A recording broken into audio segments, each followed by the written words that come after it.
to revenge with Lyra.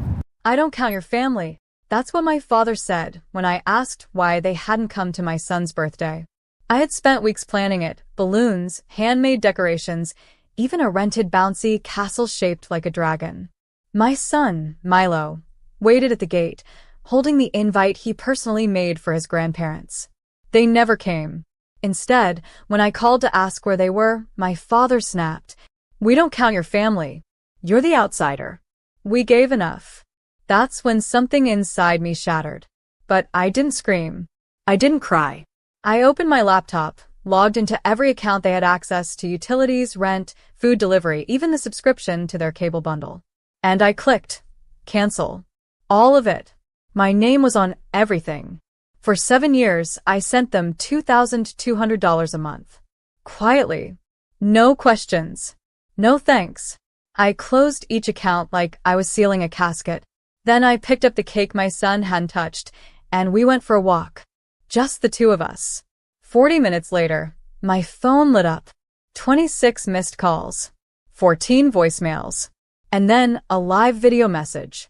My mom, screaming, not crying. She had thrown every pot in the kitchen. My dad stood in the background yelling, "What did you do?" I didn't reply. I just turned the sound off and pulled Milo close. My name is Brielle Maddox. I'm 35. And if you think you know how this ends, stay tuned. What happens when silence becomes the sharpest weapon of all? Milo tugged at my hand while we watched ducks glide across the pond. He didn't ask about his grandparents. He just said, "Can we go again next year, just us?" I nodded, pressing my lips together so I wouldn't cry. I didn't want him to think anything was wrong, because in that moment, nothing was. We were safe, alone, honest. Until we got home.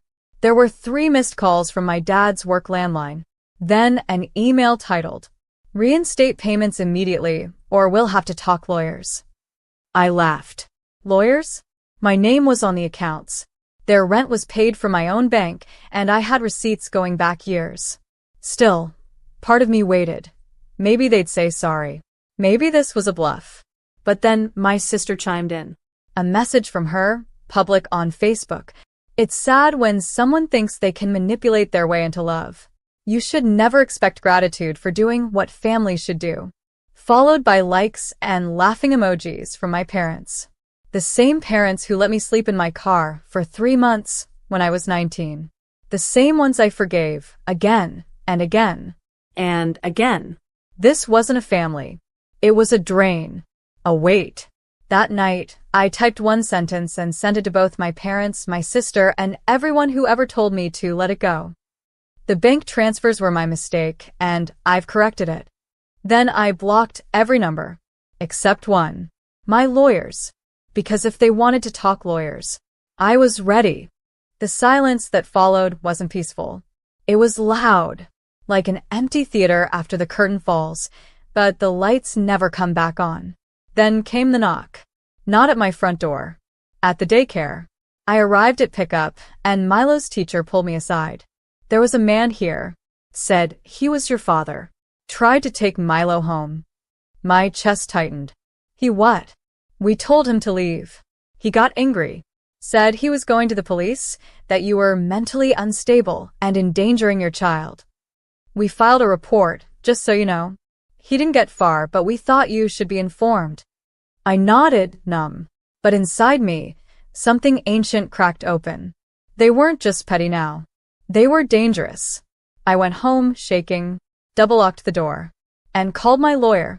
He didn't hesitate. "We're filing a restraining order. Emergency hearing. And I want access to all your financial logs.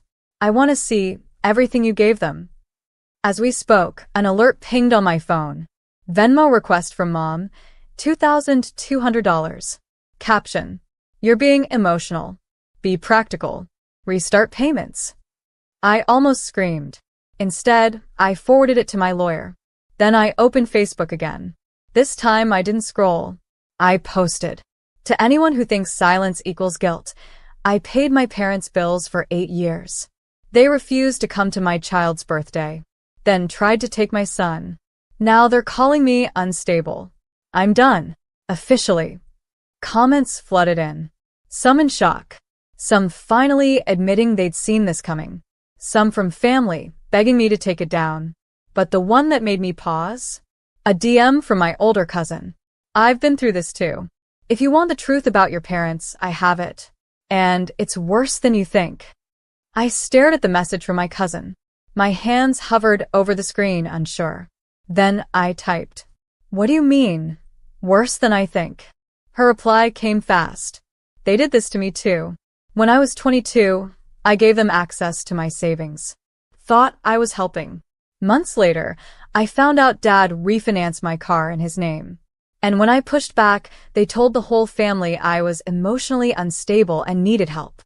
I blinked. My cousin. The one they always called the wanderer, the impulsive one, the troubled one.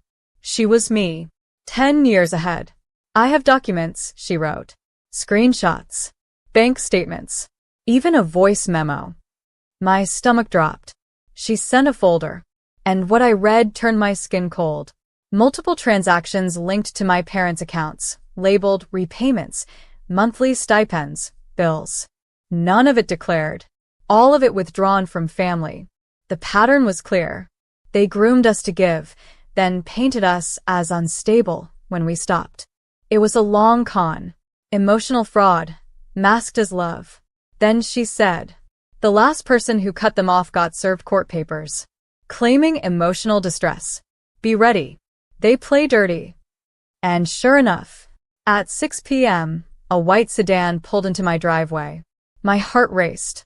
A man in a cheap suit got out, knocked, handed me an envelope. Notice of intent to pursue support under elder dependency. Filed by my parents. They were suing me for stopping the payments. I sat on the floor, stunned. But instead of crying, I picked up the phone. "Hey, it's me. Yeah, I got the envelope. Let's proceed. And get the press involved too. I'm done hiding." Because if they wanted a war, I had 8 years of receipts. And the world was about to read every single one. The courtroom smelled like cheap paper and cold coffee. I sat at the defendant's table. Yes, defendant. As my own parents stared me down like I was a stranger. Their lawyer adjusted his tie and read aloud, monotone. "Our clients have been financially dependent on their daughter's consistent monthly support, amounting to $2,200 over 8 years. Her sudden refusal to continue these payments has caused severe emotional distress and hardship." I didn't flinch, but when I stood, I could feel every eye lock on me, including the local reporter in the back row. Because yes, I invited the press. If they wanted this public, so be it. I looked at the judge. "Your Honor," I said clearly, "I have 8 years of bank statements. The transfers were never court-ordered, never requested in writing, and never labeled as support. They were gifts until I discovered the emotional abuse attached." I handed the file to my attorney. Inside, records of financial manipulation. Texts where my parents threatened to cut me off from the family if I stopped paying. Audio of my dad saying, "You owe us everything. You should have never been born." Silence fell. Then a whisper from the plaintiff's side. "My mom. You said you'd always take care of us." And suddenly, her voice cracked, not with grief, but embarrassment.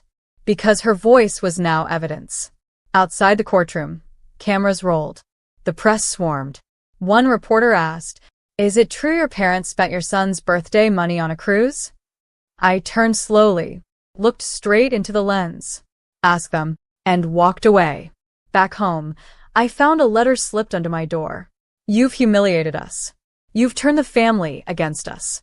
You'll regret this." But regret? I was done borrowing shame.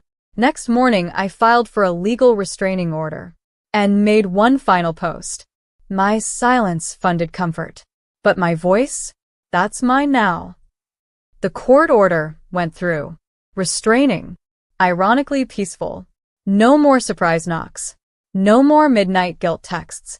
No more slow, creeping manipulation hidden behind. "We're your parents, we love you." But the silence didn't last. A week later, my boss called me into his office. He looked uncomfortable. "There's been a situation. Someone's been emailing HR, claiming you're mentally unstable and financially reckless.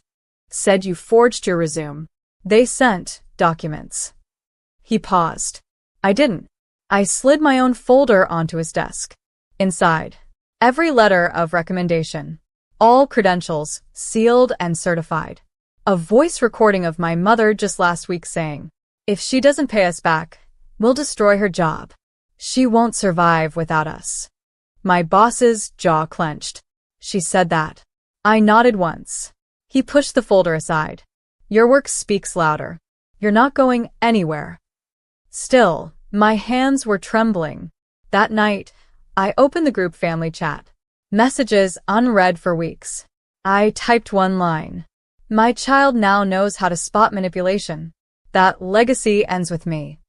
Then I left the chat, deleted every backup, and for the first time, fell asleep without keeping the phone under my pillow. But they didn't stop. 2 days later, my aunt called crying. They told everyone at church that you ran off with someone else's baby, that you used them for years and abandoned them in old age. I asked her softly, did they also mention I paid their rent for 8 years while being called a mistake? Silence. Then she whispered, I didn't know. Now, they were losing more than money. They were losing their mask. And I was just getting started. The lies started unraveling faster than I expected. One by one, relatives called me in quiet confusion. No rage, just that stunned, breathless tone people use when they realize the ground beneath them was never solid. Why did your mom say you forged the adoption certificate? Your dad told us you moved abroad with a married man? Is it true you changed your number to cut off your dying parents? I didn't defend, didn't explain, didn't even sigh. I just forwarded the receipts, screenshots, bank logs, voice memos, letters of gratitude they'd sent me for covering their medical bills, their mortgage, their vacations. One cousin, a quiet one I barely spoke to, messaged. I believed them. I'm sorry. But seeing this, I don't even know who they are anymore. I replied, they're exactly who they always were. You just didn't see it until they turned the mask toward you. Then came the final blow. My mother posted on Facebook a long, dramatic paragraph. Tears. Manipulation. Fake illness. Phrases like, lost our daughter to ambition, and we only ever wanted love. She tagged the entire family, and my son's school. I reported the post. But before it came down, I took a screenshot, then sent it to my lawyer. We filed an emergency defamation motion. Cease and desist. And a court hearing was scheduled. But what happened next didn't come from the courtroom. It came from my father. One line. Sent at 2:17 a.m. on a private number. She's unraveling. You win. Just please don't let her name die in shame. I stared at the message for a long time, then turned off my phone. No reply. Because I wasn't finished yet. I didn't reply to my father's message. I didn't attend the court hearing either. My lawyer handled it. The ruling came quietly. A restraining order, a permanent injunction, and monetary damages awarded for the smear campaign. But none of that was the true ending. The true ending came in silence. Weeks later, my doorbell rang. Outside stood a florist. 2 dozen pale gardenias, my mother's favorite. No note. Just one word on the ribbon. Home. I closed the door. That night, I sat beside my son while he slept. His breathing soft, calm, untouched by the noise I was raised in. On my kitchen counter sat the envelope. Inside it, a torn check I'd found in my father's old desk drawer years ago. Made out to me. Never sent. Dated the week I graduated with honors. He'd written, for the daughter who defied us all. He never mailed it. I understood now. They loved control, not people. And I loved peace more than proving anything. So I lit a single candle on the back porch. The scent reminded me of my grandmother, the only one who ever believed in me. I whispered, you raised me right, and I finally walked away right. No revenge, no screaming, no last word shouted into the void, just quiet disconnection. Unfollow, unplug, undo. They raised a daughter they couldn't own. And now, they don't get to know the version of me that finally healed. No access. No update.